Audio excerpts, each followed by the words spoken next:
And now, breaking news. I'm your host, Daryl Bates. And this is the Bad Mojo Media's passion-driven show. Let me collect my microphone, head on out to the studio. Let's get this show on the road. Daryl Bates from Bad Mojo Media Studios here live in Las Vegas. And with me, I have the absolute pleasure to have Ben Bass from Ben's Concrete Creations, correct? That's right, man. Thanks, Daryl. Absolutely. Actually, it's a pride and joy of mine to have people like yourself on the show where we can really start talking about where we're going in the industry, what we're doing in our lives, and how we intend to grow long-term in the future. And most importantly, what we're going to provide others and how we're going to help them do the same thing that we're trying to do. Right on. So with that, let me ask you, first of all, Ben, introduce yourself. Tell us and the audience who you are. Let's start out from there. That's what I want to hear. Yeah. So, like you said, my name is Ben Bass. I am the owner of Ben's Concrete Creations. We mainly do residential concrete. This is our fourth year in business. When I started 4 years ago, I didn't know anything but plain gray. I was raised in concrete. My dad was a concrete contractor, my uncle. Some of my first memories were actually about 5 years old or so, on a mag, just messing around on the edges. So anyways, when I started my business, I didn't know anything about decorative concrete. And, it's crazy. The first job that I did, I was asked to stamp 1 yard of concrete in order to do a 50-yard driveway. So of course, I said, yeah, I can do it. No problem. So, so anyways, I stamped that. And now that I look back, it's pretty embarrassing, but man, I was so proud of that. And at that moment, I knew that I was meant to be doing decorative concrete. So here we are today, man. It's been an awesome journey so far. So that to me is an epiphany moment. So I had a similar epiphany moment years ago in my career. And I had been running a maintenance business, and the maintenance business, quite frankly, was a glorified cleaning business that I tried to get away from cleaning and more into full service building maintenance. And it worked. We got into snow removal, yard care, landscaping. I was doing mats and runners. And then we got into even vending machines and other kinds of different maintenance opportunities within the industry. And at one point, somebody finally asked me if I could polish concrete. And when I took that endeavor and I said, I'm going to do this, I researched, I got a Husqvarna, actually, I rented one to begin with. And we did like 60,000 square feet in this facility that I had maintenance for years. And we nailed it. Wow. And there was a minute where I understood that I took a piece of shitty old concrete from the 60s and made it look like it was a river rock, just like it was the most pretty stone marble. It was so gorgeous when I was complete. And that was one of my epiphany moments. We all have more as we grow in our career, right? But sure, that was the first one that said, hey, this is something way more enjoyable and way more, enlightening, if you will, than the mundane thing I was doing.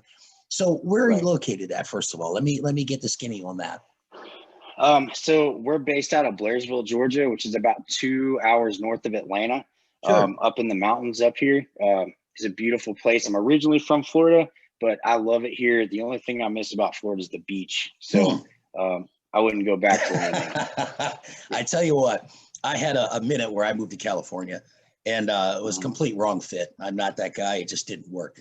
However, the beauty of it was second to none. The ocean, the different travels that we did throughout Malibu and Beverly Hills. And I mean, it is one of a kind. It's just, it didn't quite fit for me. I missed the ocean. I missed that environment. But when you find where you're supposed to be and it resonates, it fits, then you found your place, you know where you're at. And I think that's where you can ground yourself and build a foundation. Absolutely. I mean, that kind of is like, paired up with the feeling when you're supposed to be doing something, that epiphany moment. You get that when you're where you're supposed to be too. I mean, I think it's all kind of combined. It does, and it resonates with inside you. It really kind of tells you that you're on the right path and you're heading in the right direction. Right. That's right. So I mean, outside of Atlanta, you're out in the mountains. First of all, you had mentioned this a little while ago. I wanted to ask you first and foremost how long you've been in this. Now, you had said most of your life because your family and your father. When did you start your own business, though? How many years ago was that you did your very first "This is my business" project? Yeah, so 4 years ago, January 7th would be 4 years. Now, 6 or 8 months before that, I had a full-time job with my old boss. But for some reason, I got a side job and I got another one, and then it turned into like 7 or 8. And then, I just had this gut feeling, man. I was like, I'm going to go out on my own. The scariest thing I ever had to decide, Right. but I had that feeling like we've talked about, Yep. and I just went for it, man. And, it's like everything has been aligned to be sitting here in front of you. It's just crazy how everything is like it was meant to be. And when that feeling happens, and it's like when you find your spouse or you connect with something in your life that resonates, it does. It really opens all these new avenues. And the feeling is strong that you're where you're supposed to be. It's a euphoria moment, really. It's a good feeling. So Atlanta, did you end up there from family? Was it a woman in your life, business opportunity? What brought you there from Florida? So my dad, he, like I said, he was a concrete contractor. He left Florida to come up here just to kind of get away from the city life pretty much. And he was here probably a year, worked for a few people, and there was a huge demand for concrete up here. So he started his own business. And it wasn't long after that where I came up in the summer to stay with him, and I ended up staying. Yep. And Florida isn't too far away. So, I mean, it's, at least it isn't, complete shell shock to be in a completely different environment. For me, and I know a lot of people come from other countries, that's got to be the kick to the face to try to settle into another country and people's differences of how you were raised and the events of your life and how they unfold. But for me to move from Wisconsin all the way to the West Coast, at that time when I moved, I was 44, 45, I don't know. Yeah. I think I was 44, and I wasn't really ready for how different it was going to be from a small country town. I would go to Madison, I would go to Chicago, I would go to Milwaukee. They were bigger communities, obviously bigger environments, but I never lived in them. I would do business there and go home to my little country town. And to be in a city, I'm still adjusting, and it's been over 4 years. So it's a shell shock, but so if you look at what led you to this, so really, I'm thinking it's family. It's being in that environment. That's kind of what already predetermined that this is probably going to be what you do. Is that right? Yeah, it is.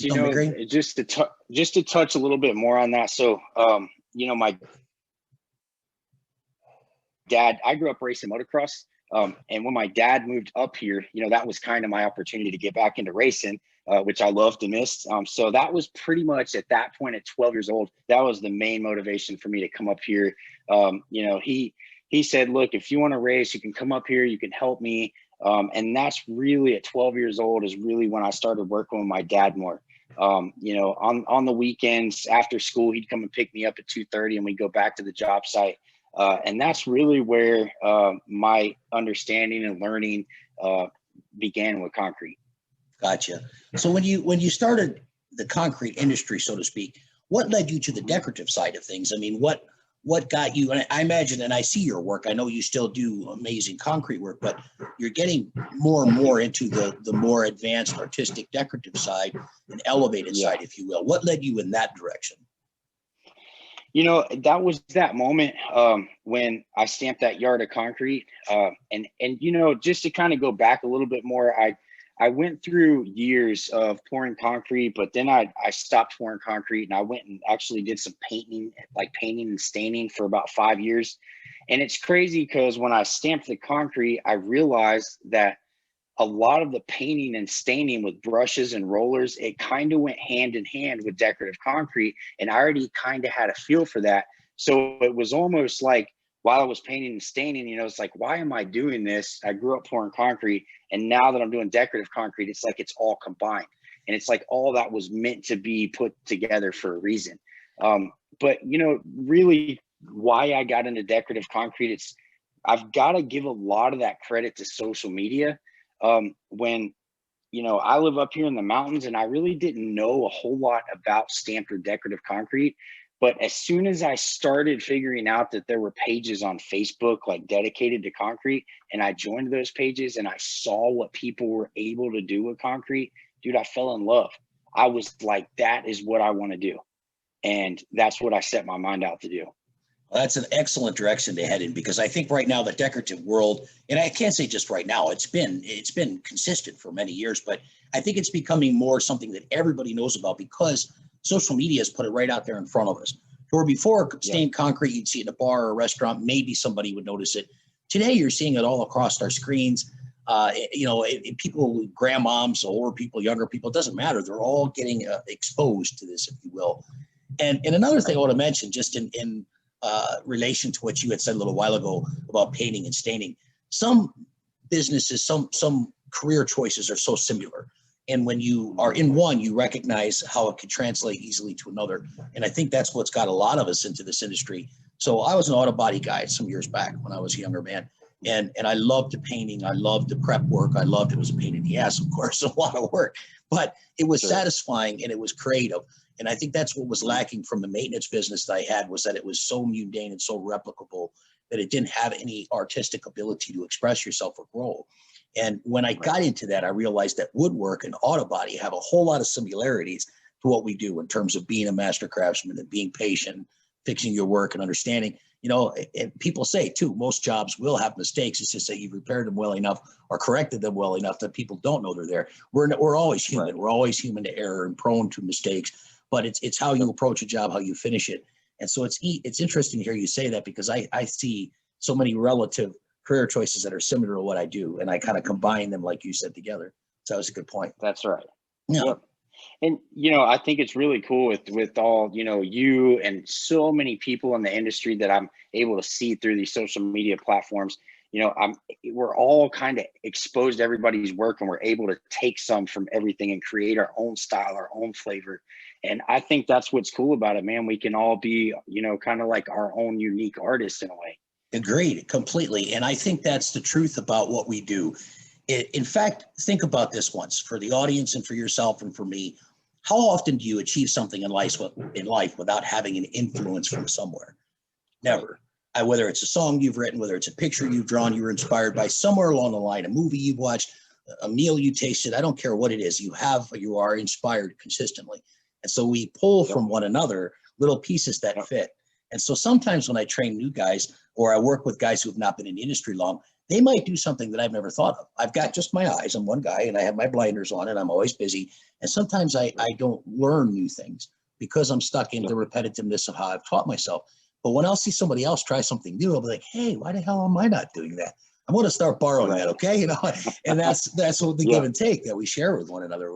We always are like a sponge that can learn. So that's right. Yeah. Yep. So let me ask you this then: influences. All right. And this, there's a lot. I know we all have many, many influences. I mean, I know already some of them that you're going to mention, but throw me some ideas. If you looked at this, or you met this guy or this team or whatever, and you said, hey, this is something I got to do. Who are your influences? Yeah, for sure. So first of all, I know I'm going to leave so many important people out, man. So many people that have influenced me. And, but the people that I can think of offhand, for one, is my hero, Bob Harris, man. Boy, are you lucky to live close to that man. Yes, sir, man. That's so a blessing, lucky. Man. And I've got to say, man, I'm super grateful for Bob and Leanne both. They have been, they have really been a guiding hand to me into and through this industry so far. We just talked a little bit about how we take, like a sponge, and we absorb stuff from other people. The majority of the stuff that we are doing as a company is from stuff that we've learned from Bob Harris. Yep. So, so he would be, man, like I said, there's so many, the list goes on. Bob Harris and Leanne would be up there. I've got to say, on the stamped concrete, Mike Simcoe and his brother Kevin always do the cleanest stamped work, man. Always beautiful color. You with the epoxy, God, there's so many people that are so good in different genres. Keith Duhan, Joshua Russell, even some of the girls out there killing it, man. Anymore? Like Jill. Oh my God. I'm telling you, the female skill set is a good kept secret that we got to change. They shouldn't be a good kept secret. They should be out there in the and there are many that already are. Crystal Pelosi, and many others. We're actually going to Crystal's training next week in Florida. I seen that. You posted that on Facebook. Good for you, brother. Yeah. So she is an absolute badass, man. I'm really picky about the trainings we go to, just because they are time consuming and we, busy like everybody else. It's an investment. This training, yeah, it absolutely is, man. I mean, people look at trainings like, oh, it may cost, $750 or $1,000. But man, the return on investment is insane. The more you offer to people, the more you can charge, the more of a broad area that you can cover, the more you can pick and choose what you want to do. And that's, to me, is the goal. Thank you for watching Passion Driven, sponsored by Excalibur. And I think there's two sides to training. And I think I realized this from other people, like, one of the guys I look up to only because of the way he approaches everything is Mike Quist from Stone Cold Countertops. He's been doing some interesting things. And one of the secrets that he told me in our podcast that we had was, to him, it was the riches that he found. The riches were in the niches. He would find these niche little unique things and beat them to death on all different sides of social media and how to do it. And he would do it for free. He would do it on long-term videos that you can watch again and again and learn the process. That's something to be said, because it's hard to give all of yourself away. And yet at the same time, when you do that, you open a floodgate of people who will come to you like a magnet and want to pay and want to learn. So for me, it's a balance of giving.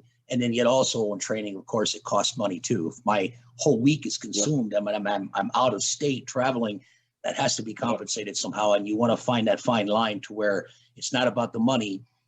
It's more about the relationships, but you're making a living, right? So it's not this grand thing where suddenly the training has provided me, an indefinite amount of income. What it has done, though, is it's created the relationships that I think will last the rest of my career, like with yourself and everyone else that we talk and reach out and work with. So it's been a blessing. It's been a blessing, it really has. Men, women, all of them. Younger. I've seen younger people, and they're teenagers.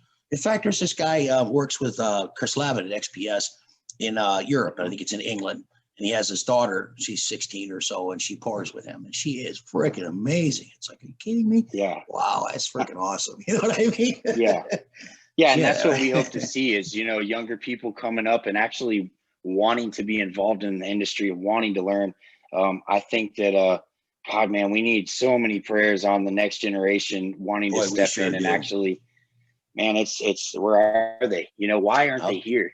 I don't quite understand, other than, maybe parents and teachers are saying, hey, go to college, don't get your hands dirty.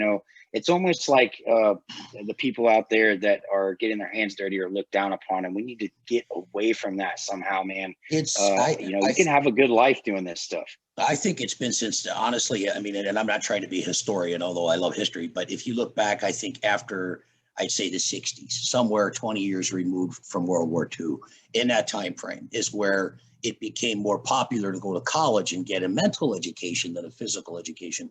And that's been slowly transpiring more and more and more. And we've all been removed. Take the family farm. I grew up on a family farm. We had 170 acres, 60 head of cattle. We had a little bit of everything. We had cattle, sheep, goats, blah, blah, the whole nine. We did everything. We had to. Our parents insisted. We work hard and we respect them. And a lot of that has disappeared. Farms are all owned by large conglomerates. It's no longer the way it was, where you'd wake up and go herd the cattle before you go to school in the morning. We lose all of that sense of maturity and sense of responsibility.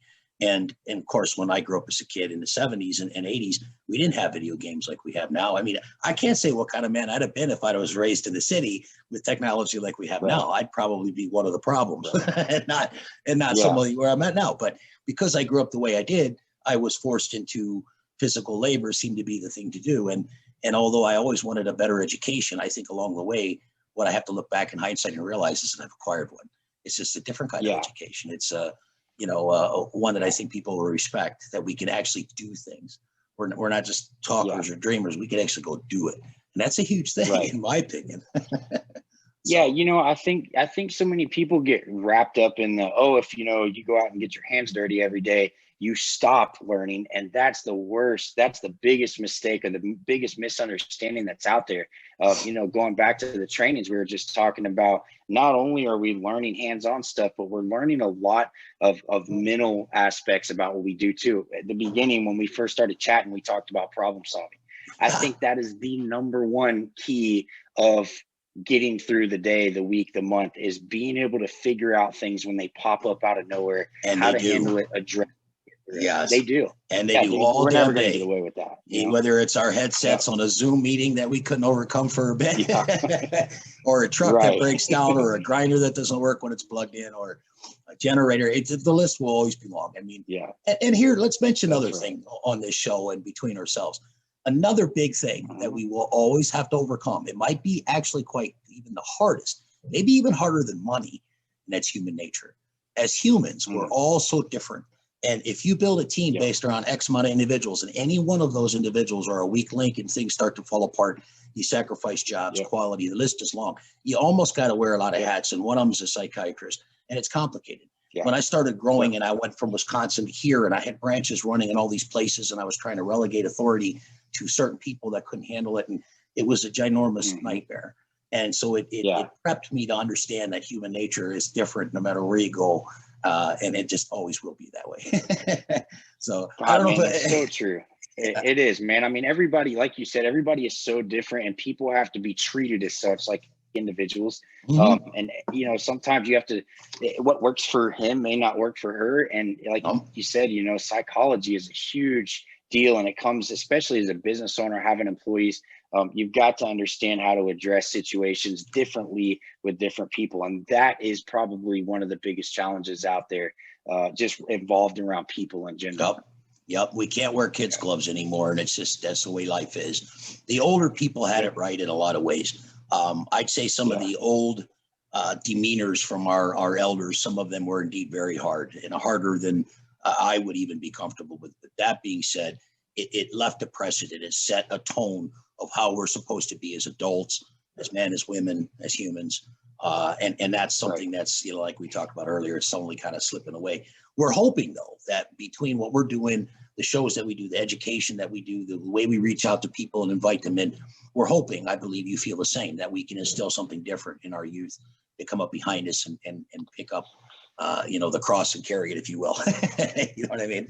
So yeah, absolutely, man. So it's funny you say that. So last year, I actually reached out to our local school manager, who is basically head of over all the construction stuff, and I talked to him about actually putting on basically a seminar just to show the high schoolers, you know, basically how we would find elevation, set up, you know, our forms, pour the concrete, show them how we pour concrete, but not only that, come back and do some cool stuff like intricate saw cuts and stains, or maybe some epoxies, just, you know, some vertical. I just want the kids to see that, hey, yeah, our hands are dirty. Yeah, we're sweating, but man, you can do some really cool stuff with concrete that you can be proud of. And I think that, you know, these kids need to see that, you know, and not just think, oh, all you do is wheelbarrow all day. That's not the case. You know, you can do some really cool. Yeah. So there's just a misconception out there that I think we need to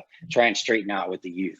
You know? Well, you know, look at Mike Rowe with Dirty Jobs. I mean, that guy put himself through hell to test and see what real life was like. But everything we do is not like that. In fact, some of the most rewarding times is when we get to that part of the job where our art part comes in, where we can really be flavorful, where we can throw something different and unique at it. You know, so I got to the point in my career where to throw 3 colors of epoxy down, it's important. I don't ever want to disrespect that. That's where I came from, so to speak, in my journey. But that bores me at this point. And so what I'm looking for is the next thing and the next thing and the next thing. Am I going to cover it with lace? And am I going to spray it with auto body coatings like the old candy jobs in the 60s and 70s? Am I going to bury it twice after that? Am I going to put it clear with, you know, fiber optics through it? Am I going to create something that's entirely different than, you know, epoxy is just a component. It's not the job. And so that's what excites me, is to see how far we can go with it. So let me ask you this, as I'm going down the train of thought in my mind of questions I want to make sure you can tell to the viewers who listen. What's on a day-to-day, your business right now? What's your normal day-to-day jobs? What is your typical process and your most normal jobs that you're getting? Or is that changing? Are you getting to the point where now it's becoming more advanced, artistic types of work? Yeah, so man, that's really a tough question to answer, because just like you said on the latter part, our jobs, our phone is ringing for the most wide variety of different things. You know, I mean, That's awesome. tomorrow morning we're pouring. Yeah, it really is, and that's what keeps me excited. You know, Sure, I'm like sure. you. I can tell. You know, the mundane, day to day, same stuff. You know, it just gets boring. Oh, Even when you do, you know, the next best project. You know, while everybody's still taking pictures and they're super proud of it. You know, I'm thinking, man, this is cool, but what's next? You know, but yeah, that's to answer gotta your be, question, man, yes. yeah, we're going from, you know, we're doing a 50-yard basement tomorrow. Next week, we're doing some micro topping on a floor. We actually have 3 epoxy jobs coming up. So I Oh, may be yeah, hitting you up that's for what I some want to advice. hear. I hope you do, Yeah. please. So, Yes, yeah, that's man. awesome. So, yeah, that's kind of the goal, man. I would love to be able to just go from one part of the industry to the next, you know, that, and just keep it kind of hot and going, and not do the same stuff over and over and get burned out. That's kind of my goal. So, My train of thought would be that the average individual who gets into what you're doing 4 years in of owning their own business is probably still normally doing the same kinds of mundane things. The difference that I've yeah, seen with you and why I was captivated to ask you to be on the show is because I know that you haven't been 25 years into this because you're a young man, right? But I know in that right. short amount of time, you've done so much. And that's different than a lot of people. Not everybody's required to do that. I know some people who do the same thing over and over. They pour the same pads for model homes. They do, it's all the same, but they do in such large numbers. They've created such a big business for themselves. That's wonderful. To me, Right. irregardless of the money, I would become very bored. It's when I'm pushed out of Yeah. my comfort zone to create something I haven't done before. I'm usually a nervous wreck for a little bit till I finally digest it all. And when I start, then it's all, I mean, now I'm just, that's it, nothing else. But Focus. this Yep. project right here is what's the most important thing Yep. other than breathing. Right. You know what I mean? Yep. And so that's exciting. But then once I get past that curve and I get on top of it and I own it, it's mine.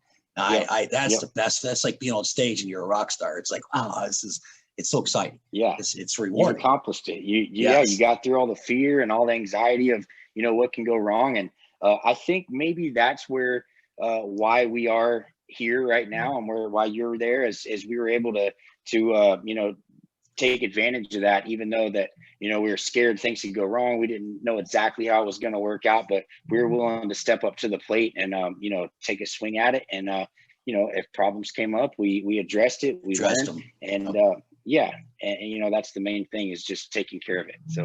So to me, I think another thing too was it's a blessing and a curse.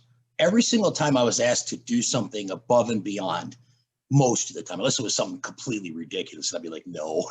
But almost every Yeah. single time, if somebody says, "Can you do this?" I'm like, yeah, sure. And then I got to go back to my Yeah. shop. And if I haven't done it, I got to Figure figure it out how I out. can do it. So I That's done a right. job Yeah. in 2015 in Malibu, and I didn't know when I got hired at the client, it was Miley Cyrus's property, and she had a handler who actually dealt with this until I got to the job. And the third weekend after we'd come back, then finally one day she was on the job site. I just got a chance to talk to her and meet her, and she was very polite. Just a young girl. I mean, my daughter would have been the same age as her, so I just kind of pushed aside the fact that it's Miley Cyrus. She's just a young girl with a hell of a set of properties here, and we're going to do a hell of a job. And Yeah. so what I realized, I think early on, is that she had asked me to do this chimney with like a big chunk flake, and she wanted it in an epoxy, and the chimney, of course, with all the tuck point and all the masonry. It's like, I'm not sure, but I told her yes immediately. She, yep, I can do this. I ran back to my shop. I created a bunch of different kinds of fluff epoxy that I could like trowel with a paste, and then I started mixing till I came up with what worked on a fake piece of you know, brick, right, in my shop in a 4-foot section. And once I got it perfect, I knew I had it. And then we just replicated that on the job, and it went perfect. And then that led to more work with her and more work with her. And so it's like every time I said yes, there's that knot in your stomach, like, what did I do? But at the same time, I'm going to do it, you know. So it could be a blessing, could be a curse, but it is just part of my makeup, I guess. Yeah, I mean, there's a saying that says when an opportunity comes up, say yes, and then figure out how to do it. And I think that's really true. I mean, you know, I'm not, if somebody asked me, yeah, for sure. Somebody asked me, hey, Ben, can you, you know, build me a rocket ship to go to Mars? I'm going to obviously say, look, that's out of my league. But if I feel like, yeah, if there's like a little chance that I feel like, you know, I feel like I'm pretty good at figuring stuff out. And if it seems like I have some of the pieces, but I may be missing some, man, I'm like you. I am like laser beam focused. I'm looking, and we're going to figure it out. I'm not going to let this beat me. you know. Yep. Thank you for watching Bad Mojo Media Studios Passion Driven. And the blessing to us today is that we know everybody in the industry. And if we don't know them, we kind of know them from Facebook, I mean, or social media platforms or YouTube channels or something. It's exciting when you can get when you watch somebody for years and you get a chance to work with them. That's God, it is. It's someday I'll get a chance to work with Bob and Leanne on some project somewhere. I have not yet. I have not had that opportunity, but I communicate with them a lot, and sooner or later we'll do something special together, I hope. Let me ask you this though, and this is kind of off topic, but it's important to who you are and where you're going.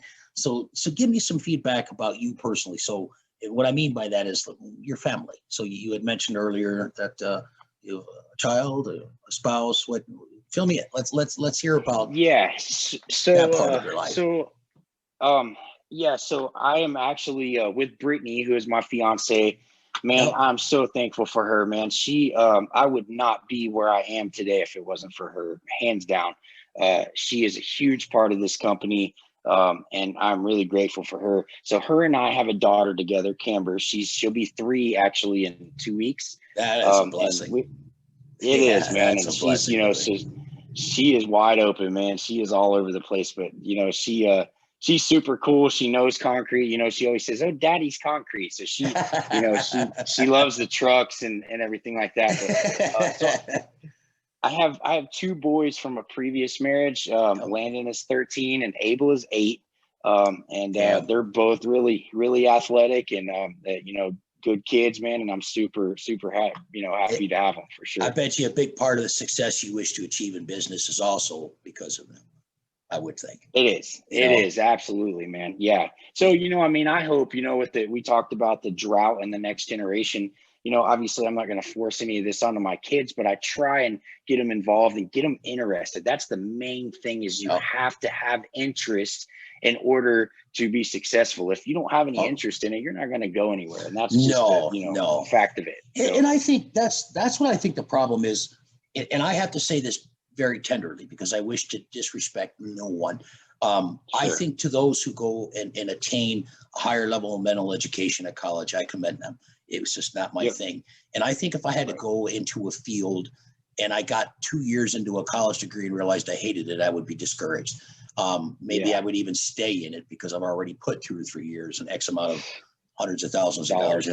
But with this, it's so different because we can change what we do. We can bring on something new. We can add something. We're never limited to a single mindset. And especially in today's social media world, we can reach out and do anything. What I'm captivated by the carvers today. You had mentioned something. I'm captivated by all of this different kinds of skill set. It's nothing to do with what I do, but it's all in the decorative sense of creating. I've gotten hooked on these guys that are pinstripe and airbrush wizards. I've gotten hooked on all these different kinds of art and skill set. Metalsmiths that are just to die for. Steampunk art, you know, that I've seen everywhere. It's just crazy. There's so many different people I can reach out and bring into the fold of what we're doing. And part of the premise, part of what I try to design with Bad Mojo Media is I need to have stable, you know, rock hard individuals in the industry that people respect, like yourself, Bob Harris, or others that I've interviewed. But I also like to throw in there others that are from outside of our industry because they should be a part of our industry. Maybe we can work together and collaborate. Maybe we can grow something that doesn't exist yet. And it's exciting because they're driven by the same passion-driven feelings that we have in our industry. So what about glass blowers like I met in Santa Fe? Or what about some of these other artists? And it's like, wow, guys who build guitars custom in shops, and I see the intricacy and the time they put into it. I just shake my head. That's what I'm saying. We're all our own unique artists, and it's exciting. You know? Yeah, well, I'm, you know, obviously, man, I'm stoked that you would even consider me in that category, but I feel the same as you, man. I mean, people either have that in them or they don't. You know, you either have that artistic, it doesn't matter, like you said, if you're blowing glass or doing pinstriping on a car or, you know, it doesn't matter what you're doing. You either have a niche to want to be artistic and creative and be a craftsman or not, you know. And I think if any of those people you just talked about, if they were to step into the concrete industry, they would quickly find their area and progress. I bet. And that's kind of how it is. My only foray into concrete, truthfully, in real concrete was quite some years ago. I got hired on a wall crew, and I was doing all the grunt work in and out of the stoops and throwing forms. And man, it's a lot of frickin' work. I mean, thank God I was a young man in my 20s, because at nearly 50 today, I don't know if I have that same gusto or not, but people don't understand sometimes too what the effort that we all put into our businesses and our careers to shape it the way it is. So that's right. Yeah. If I had to ask you, and it's a broad question, but I'll ask it nonetheless. If I had to say, Ben, what would you share with the next group of people behind you? Would you have any advice that you would like to share, or innovations, or something that you would like to say, hey, this can be done. This is what we would do. This is what I would be looking for. What kind of advice would you give for the generation coming behind you? And again, broad question, I know. Yeah. I think that a lot of people have a hard time picking something in life and going with it. My first piece of advice would be to pick something that you have an interest in and go for it, man. Make your mind up, say, this is what I'm going to do, and I am going to be badass at it. Yep. And, just, dude, stick to it. Network with people, go to training, sacrifice. It's the sacrifice is hard, but it's necessary. Yep. I feel like, too many people want the luxury of working, 40 hours and going home, and, they can spend time with their family, which is nice. And that's a good life, but you're not going to excel and become elite unless you are willing to sacrifice. So pick that thing, sacrifice, and go for it, man. Yep. Dedicate 100%. Once you've selected something, go at it hard. And I think that regardless of what your education is prior, I think you can be successful. One of the unique things that America has always offered all of us, and it's something that I still hang on to dearly, as everything has been kind of questionable in our future and the outlook of our country. But the one thing that was always there is that if you were willing to work for it hard, it was there for you, regardless of your Christian, your religious beliefs, your ethnical, backgrounds, or where you came from. What it doesn't matter. Right. None of that mattered. As long as you were willing to dedicate yourself to something that you believed in, the opportunities in America exist. I still feel that's that way. I still don't see anybody stopping. It's still like that. Yep. Yes. Yep. So if I would share, there's just more excuses now. Yeah, right. That's a great way to look at it. Man.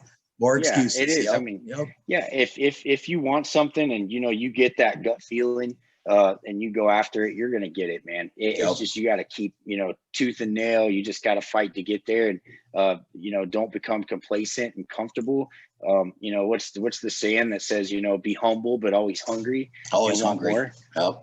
I think that's the solution.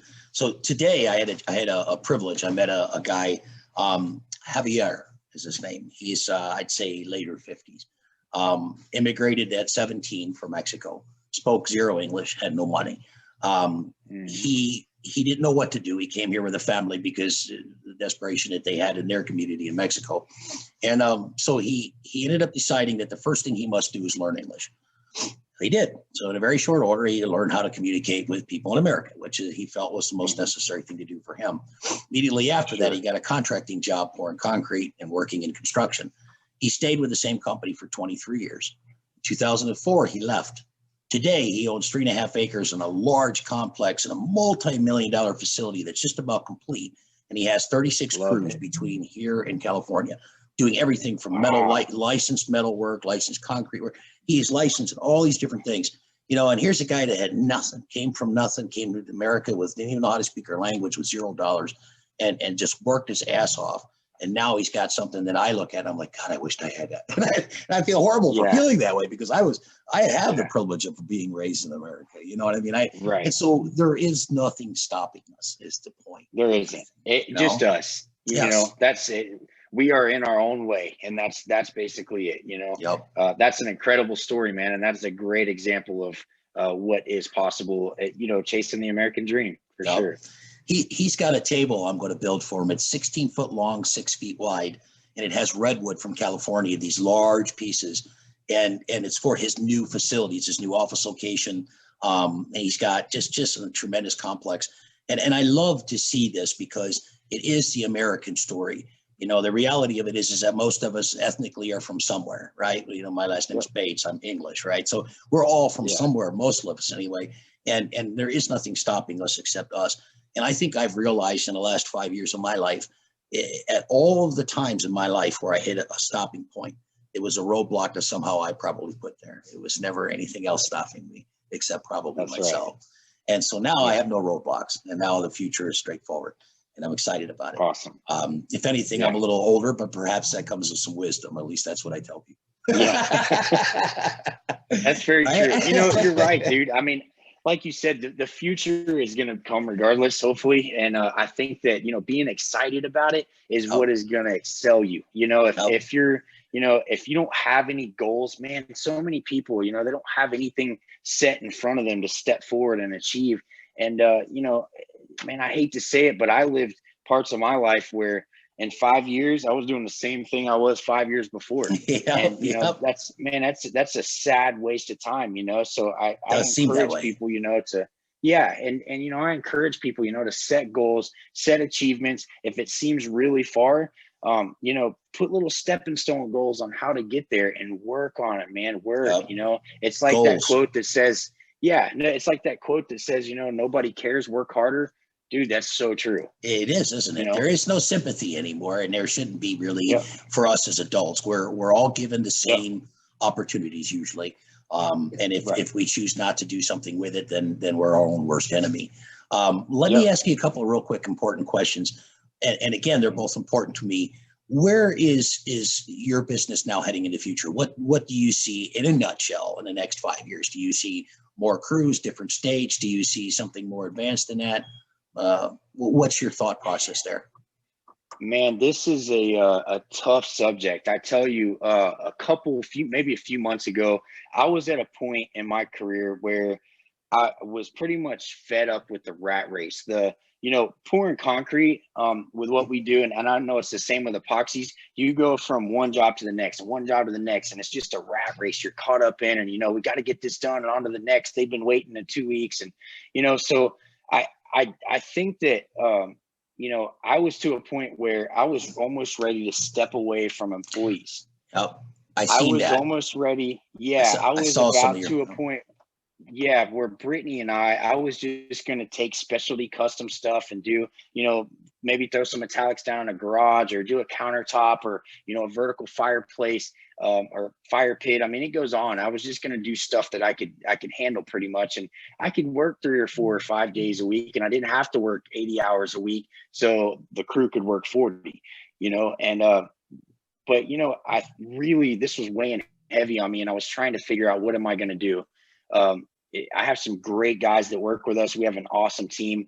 I hate to let them down, and they don't deserve that. So basically, I've kind of made my mind up now, and I'm in a completely different field. It was either that or try and keep up with the demand in our community. I mean, we were averaging 25, 30 phone calls a day, and we just couldn't even take all the calls, you know? Right. So here we live in a community where demand for concrete, regular and decorative, is really high right now. And we are missing out on a lot of opportunity to not only, you know, advance our business, but service our communities as well. So I think this spring, what we're going to do is we're going to try and start another crew. And man, it's really tough, because we've went through probably 30 people in the last 4 years. But man, I tell you, I really, you know, I'm a super nice guy, man, but I don't have any nonsense when it comes to employees that are just gonna, you know, sacrifice quality or not show up. You know, so let the whole team down. Exactly, man. So let me share this with you, though. I think to myself, getting to know who you are as a business owner and a human being, I think you would have realized within 2 months that that's just not you. You would have missed all of that shit, if I will, that has pressured and stressed you. You would have felt like you left everything on the table or on the field, like they say about sports. I believe that about you, because I know that's how I was. Whenever I try to remove myself too far and say, I'm just going to do this because it's more comfortable and I can breathe and I'm getting older, I'm bored and I'm absolutely miserable. And Jill's Yeah. kicking me out the door to go do something new because she knows that Yeah. I need that in my life. That's Well, right. you know, some Yeah. people are that way. You know what I mean? So You're right on, dude. I'm the same way, and you're absolutely right. If I have, say, 3 days off of work, I will go from being stressed out, like, man, how are we going to do all this stuff? You know, just freaking out, to having 3 days off. I can't. I'm like ready to get back out there and start freaking out again. You know, I it's have an like, issue. I have an issue unwinding yeah, and being comfortable with not doing something. It's just yep, in our I do nature. too. And I that's think that's maybe the way we were raised. perhaps. You said that you grew up and you knew some of the older guys that were really Yep. tough. Man, I talked about my dad a little bit. My dad was man, he was hard on me. I mean, like, Relate. yeah. And so a lot of the guys that I talk to that are some of the greats in the industry, they have the same stuff to say. So Yep, now yep. I'm starting to realize that even though I hated the way that he was to me, I appreciate it now. I feel the exact same way. Now I'm blessed that my dad Yeah. is still here. He's 83, Yeah. and he's a hard guy that he's still here, and he's not giving up. He's clinging to the desire to still be here, and physically he's in bad shape. But what I learned from him now in hindsight, well, he's going to be here for a while yet. He's just too damn hard, and not in a bad way. Too He's stubborn to go. Yeah, he doesn't. He still has a, I mean, he might question, and why am I still here? But somewhere in his heart, he knows he's not ready to say goodbye. He's tough. And that's the thing that I appreciate the most. And I know now in hindsight that the principles that he instilled in me were necessary. And I don't begrudge him for that. Now I thank him for that. That's right. Respect him for that. I didn't get it then. I do now. And it makes a big difference. So right. I mean, honestly, youth needs that. And I know they go like, well, but it's the truth. Yeah. If they could only remove themselves 10 or 20 years in the future, they would look back and see that path was there for a reason.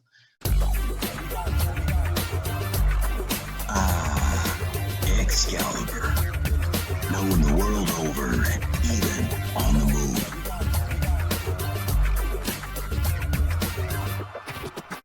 Excalibur Artisans, located in sunny Las Vegas, Nevada. Come check out our facility and showroom today. Bring yourself, your whole family, or your team. We train in a variety of different epoxy-related mediums. Beautiful countertops, river flow tables, beautiful metallic floors, chips and quartz floors. Stop on by and talk to the experts today. So, so let me ask you another question. And again, this is going to be one of those where you just shake your head because it's hard to have an answer for. What's the highlight so far in your career as a business owner of your own? What's been that one thing that just is like, wow, this is the shit. This is why I'm here. And this is the most exciting or exhilarating thing. Do you have a highlight of that yet or not yet? Some people never do, sadly. Yeah. That's, man, I can say that I have one, but I've got to answer that in a really broad answer. And it's basically 4 numbers. I've got to say 2020. Mm-hmm. I know it was a crazy year, but dude, we were so blessed with some really cool jobs this year, man, that I never even thought, for one, we would have the opportunity to do some of the stuff that we were able to do this year. And 2, I damn sure never thought that we would be able to do it. You know what I mean? Right. So and pull it off and actually do it. Yeah. Yeah. And pull it off. Yeah. So, I've got to say 2020, man, we had some projects this year. I just am blown away. It just seemed like, I said probably 4 or 5 times, that, man, this is our best job. And then a few months later, I said, man, this is our best job. And then I hope, man, my hopes is that I can say that the rest of my life, but, so anyways, 2020 has been an awesome year, man. We've had 4 or 5 projects that I was super stoked about. And see, that's a blessing to say that. And I can also say that sometimes the highlight of your career isn't just the money you earn from that opportunity. Sometimes it's many other things that were associated with it. So for me, 2020 was a lot of ups and downs. I had training seminars that were canceled early on, others that came through, other amazing things that happened, some sad things that occurred. I had a lot of this up and down, right? Like a teeter-totter. But at the same time, one thing I experienced in 2020 that's been the highlight of my year is me doing it with Jill. And no longer by myself, and I'm calling her from a hotel, and this is going pretty good. I actually have her there, and now she's not just there to be my moral support. She's there as my equal. And that has been something I never experienced in my life before. So that's been 2020 is once again for me too, been that kind of weird but special year that showed me a lot of things. Yeah. Gave me an indication of what's coming in the future too. Yeah. It's crazy, man. I mean, it seemed like the whole world has been upside down for 2020. And it's like, as far as like my career, man, it's been the best year I've ever had. And, I'm grateful to say that, this being our 4th year in business, every year I've been able to say that. So I can't imagine, man, I can't imagine what I hope that I can say this again at the end of next year or the end of this year. You will. But next year it's here already. Yeah, right. I know. So yeah, it's been a crazy year for the world, but man, it seems like for our industry that we all, had a pretty good year. I think most of us can say that. And that's the odd bubble. Yeah. And I got to say, somewhere around Christmas, I started noticing, and that's normal. People start conserving money a little differently before taxes. And then usually after January, that starts to change. And I'm seeing that today because in the last couple of days, I got big opportunities and big job calls and unique things. I got a guy from Pennsylvania called, wants to do a big seminar. And so I'm seeing that it's starting to loosen up again. I had admitted there for about a month where I was a little concerned, but good things happening. Well, let me ask you this, and we'll wrap this up soon. I want to have just as much information as I can to share with everybody about who you are. But would you consider moving forward? Had you ever thought of, and I know you shared this with me on some messages at least, but would you consider like training and working with others in that industry? Would you consider, like sharing your knowledge and maybe even adding more genres of work to your plate, if you will? What's that look like down the road someday? Yeah. I heard a guy say, actually, one of my buddies, Josh Fulkerson, told me, he said, I heard an old man tell me that he didn't have a patent on any of this stuff. And that really registered with me. I was like, there's a saying that goes, you only keep what you have by giving it back. Yep. And you may have heard that before. I have. So I feel like that applies to our industry too and what we do. Man, I'm not gonna just hoard this information and all the stuff that I've learned. My hopes is that people are interested in learning the same stuff that I've been taught. So man, that would be huge to me. I would absolutely love to pass this on. To be honest with you, Daryl, I feel like I have so much more that I need to learn. I feel like I'm the new kid on the block, still a rookie. But when that day comes, I hope that I can bless our industry and be able to give back to the people that are interested. Well, let me share this little sentiment with you then, if you will. For the longest while, I didn't think I had anything to offer other than the work that I've done, because I've seen so many big companies and so many success stories that are just way beyond what I've done. And so I thought, well, I don't, what I'm doing is not that special. But what I noticed is people always wanted to pick my brain. People always wanted to ask me questions. People always wanted to see what I was doing. They wanted to find out the inside scoop of how I created this. And what I realized early on, I can't say early on, what I realized in the last couple of years is that I do have a story to share. And this is also why the podcast came into play, because it's not just my story to share. It's gentlemen like yourself and all the other guys that have been, girls that have been in the industry for years. It's the up and comers. It's the ones behind us that haven't even begun. We all have a story to share. And so we all have something valuable that we can provide. And the information that you've already gained at this early point in your career already tells me that you will have so much opportunity as you go on and the years go by, or you can continue to offer that to others. So you did share something with me, and I'd like you to talk about it in closing. And that's an opportunity coming up in the near future with Bob Harris. So share some of that with me about what you're doing with their business DCI. And we'll talk about that for a minute. Man, so blown away. As I mentioned, Bob Harris has been my mentor and pretty much hero to me when it comes to decorative concrete. And I've been really grateful that he's kind of taken me under his wing and showed me the ropes so far. So Bob and Leanne reached out to me and said that they had an event coming up that was business oriented. And there was going to be various speakers throughout different parts of the industry were going to be there. And Bob reached out to me and asked if I would be interested in doing a presentation. My jaw was on the floor for a minute. But after I picked it up, I was like, man, we all have doubts and stuff. And I was like, man, do I deserve to be up there, especially with the cast of people that's going to be up there presenting before me? But I think highly of Bob, and Bob asked me to be up there for a reason. And I feel like that it's my honor and duty to be up there. And, if he feels like I can do it, I'm going to go through with it, man. Well, and I think you just nailed it right on the head by saying Bob knows his shit. And if he's offered you that opportunity, it's an honor. But not only that, there's a reason for it. There's something you have that he would like others to hear.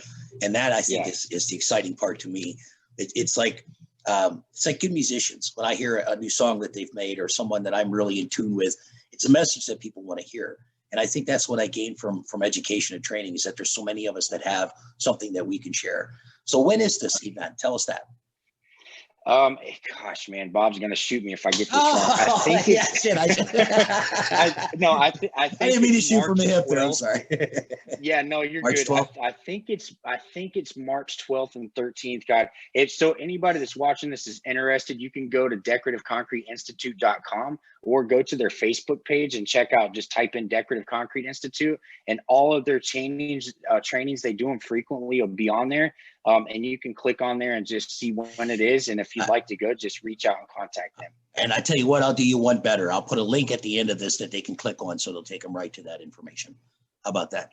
Perfect. Bob, if I got that wrong, I'm sorry, man.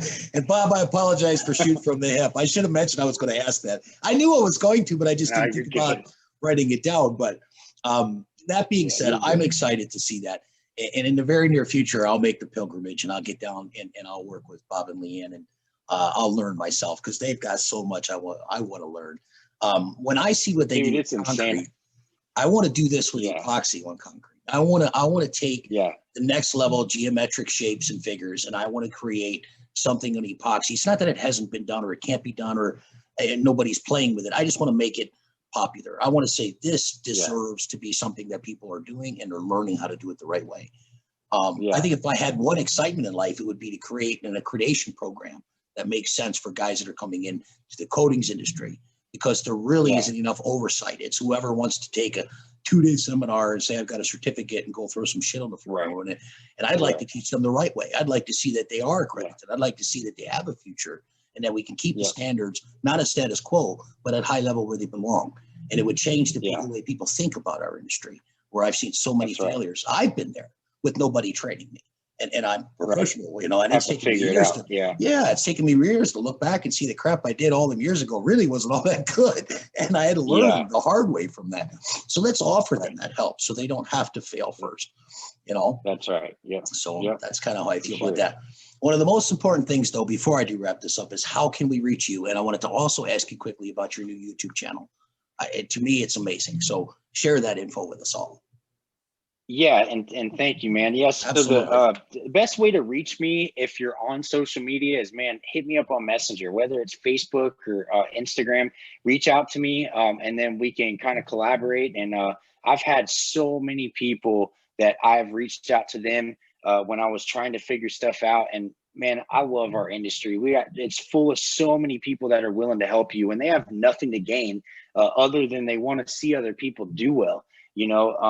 So social media would be the first thing. Hit me up on there. If you have any questions, anything that I can help with, I would be more than happy to try and help you.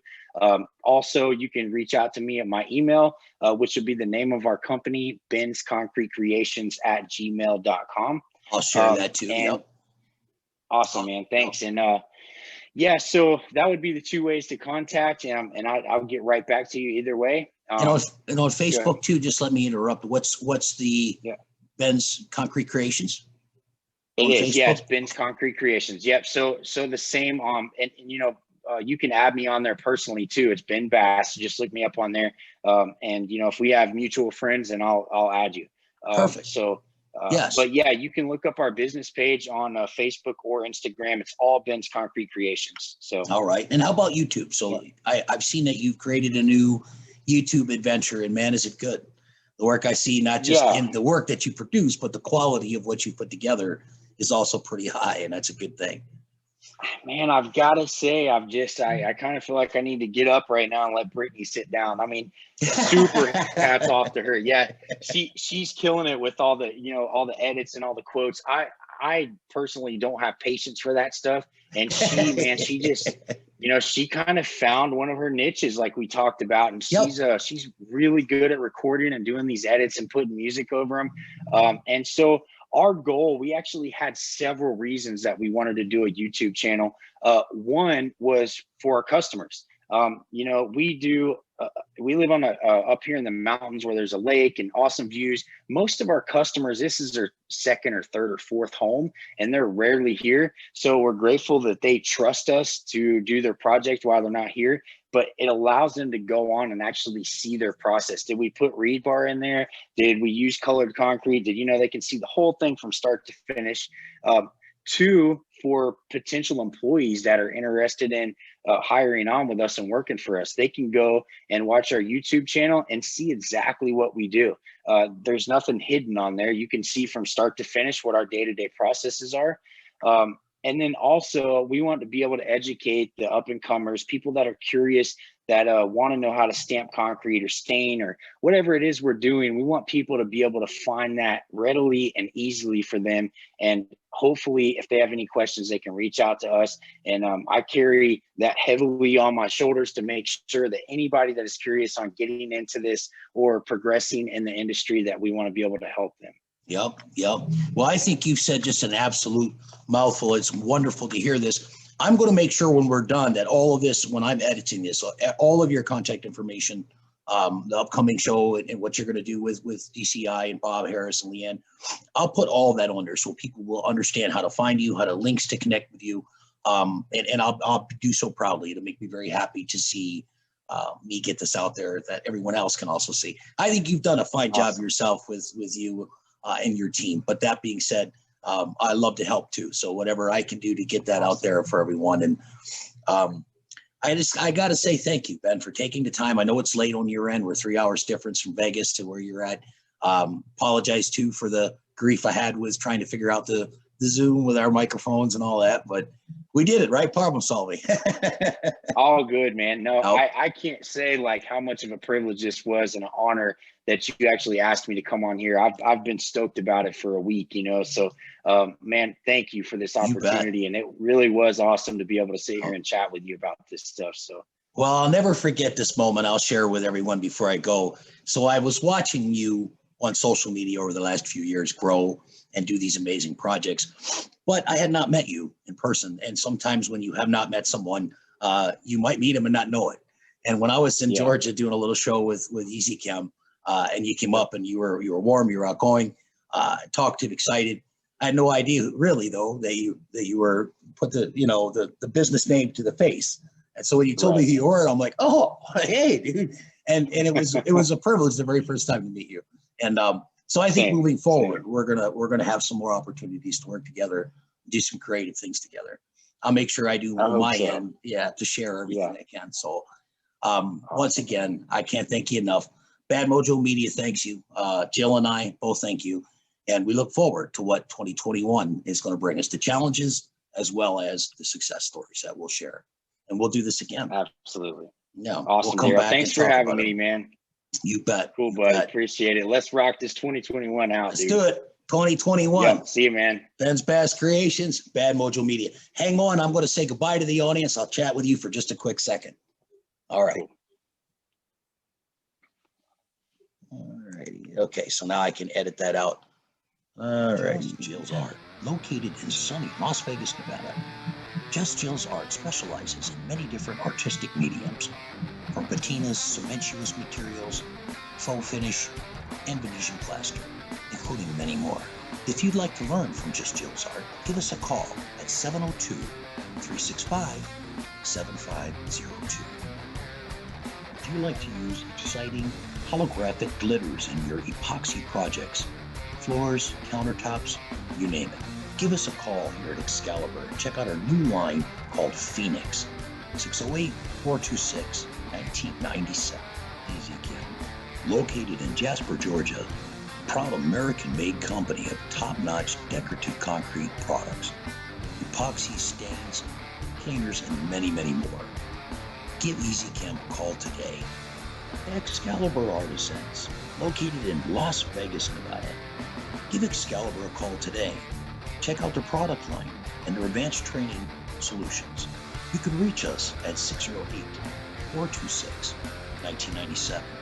Many thanks for watching the sponsored podcast by Bad Mojo Media Studios, Passion Driven. Until next time, this is Daryl Bates, your host. Have a great night.